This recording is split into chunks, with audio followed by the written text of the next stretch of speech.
Okay, in this వీడియోలో మనం ఏం చెప్పుకుంటాం అంటే రియాక్ట్ అప్లికేషన్ ఏ విధంగా స్టార్ట్ అవుతుంది, ఎక్కడి నుంచి స్టార్ట్ అవుతుందని తెలుసుకుంటాం. ఇక్కడ మీరు చూస్తే so after creating the project create అయిన తర్వాత మనకి public SRC folder git ignore readme file అనేది క్రియేట్ అవుతుంది. సో ఫస్ట్ ఇన్ పబ్లిక్ ఫోల్డర్లో ఇండెక్స్ డాట్ హెచ్టిఎంఎల్ ఉంది. ఇండెక్స్ డాట్ హెచ్టిఎంఎల్లో 31 లైన్ చూస్తే డివ్ ట్యాగ్ ఉంది. సో డివ్ ట్యాగ్కి ప్రతి ట్యాగ్ ఒక ఐడి ఉంటుంది. ఐడి అనేది రూట్ ట్యాగ్ అనమాట. ఎందుకు ఇది చెప్తున్నానంటే మన హెచ్టిఎంఎల్ మన యొక్క రియాక్ట్ అప్లికేషన్ ఈ డివ్ ట్యాగ్ ఈ రూట్ ట్యాగ్ లోనే రెండర్ అవుతుంది. అంటే ఈ ఒక్క డివ్ ట్యాగ్ లోనే రన్ అవుతుంది అన్నమాట. ఈ రెండర్ ఎలా రెండర్ అవుతుంది? ఈ ఈ యొక్క రూట్ అనేది కీ అనేది రిమెంబర్ అంటే మీరు గుర్తుపెట్టుకోండి. దీన్ని ఎలా వాడదాం చూద్దాం. సో ఎస్ఆర్సి ఫోల్డర్లో ఇండెక్స్ డాట్ హెచ్టిఎంఎల్లో మీరు చూస్తే సో లైన్ నెంబర్ 7లో మీకు లైన్ నెంబర్ 7 ఉంది కదా. సో లైన్ నెంబర్ 7లో చూస్తే React DOM dot create element. So ఇక్కడ మనం చూసింది ఏంటంటే గెట్ ఎలిమెంట్ బై ఐడి అనేది ఒక method.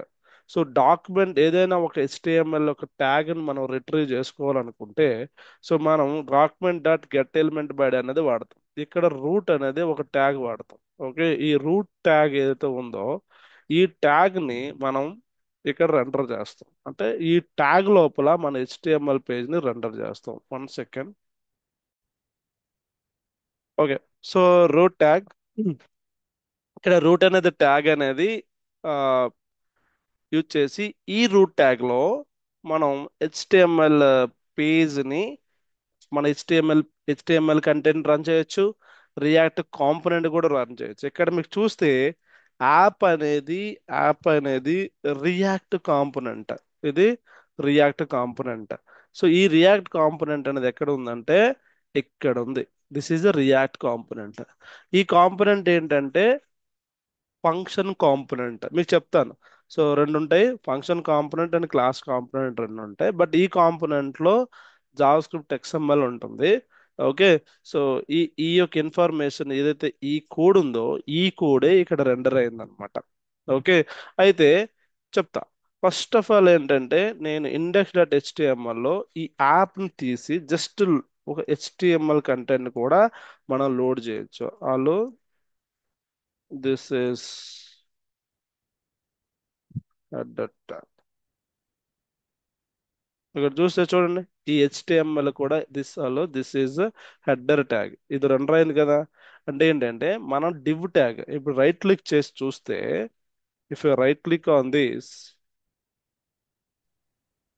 If you right click on this go to here see ఈ హెడ్ అనే ట్యాగ్ లో బాడీ అనేది హెచ్టిఎంఎల్ ఉంది. రూట్ అనే ట్యాగ్ ఉంది కదా. ఈ రూట్ అనే ట్యాగ్ లో మన కంటెంట్ అనేది రెండర్ అయింది. చూసారా? ఇప్పుడు ఇక్కడ ఏదైతే రాశానో నేను కోడ్ లో ఏదైతే ఇది రాశానో ఇది రూట్ ఎలిమెంట్ లో ఈ రూట్ ట్యాగ్ లో రన్ అయింది. మీకు ఇక్కడ చూస్తే రైట్ క్లిక్ చేసి ఎలిమెంట్ లోకి వెళ్ళి బాడీలో డివ్ ట్యాగ్ ఉంది. ఈ డివ్ ట్యాగ్ లో నేను మీకు చెప్పాను కదా, అంటే ఈ రూట్ ఫోల్డర్ లో మనం రాసిన HTML కంటెంట్ అవ్వచ్చు, రియాక్ట్ కాంపోనెంట్ అవ్వచ్చు, ఇది రెండర్ అవుతుంది అనమాట. ఓకే, సో మీకు ఇప్పుడు అర్థమైంది కదా. ఈ లైన్ నెంబర్ 7 ఏంటంటే మన రూట్ ట్యాగ్ ని తీసుకొచ్చి ఆ రూట్ ట్యాగ్ లో render. Okay, React dot render. So root dot render అనే మెథడ్ లో అనే దీనిలో మనం we're passing the React component. We're passing the React component. Okay, so ఇలాగ అందుకే ఇక్కడ ఇది రెండర్ అవుతుంది అనమాట. అంటే ఈ వీడియోలో మనం ఏం చెప్పుకున్నాం అంటే మనం ఒక హెచ్టిఎంఎల్ అంటే ఒక రియాక్ట్ కాంపోనెంట్ రూట్ ట్యాగ్ లో ఏ విధంగా రెండర్ అయింది అనేది మనం తెలుసుకున్నాం. ఓకే, అయితే ఇప్పుడు ఇన్స్టెడ్ ఆఫ్ దిస్ మనం నెక్స్ట్ వీడియోలో ఏం చేద్దాం అంటే ఇన్స్టెడ్ ఆఫ్ దిస్ మనం ఒక రియాక్ట్ కాంపోనెంట్ ని లోడ్ చేద్దాం. ఒక రియాక్ట్ కాంపోనెంట్ లోడ్ చేద్దాం.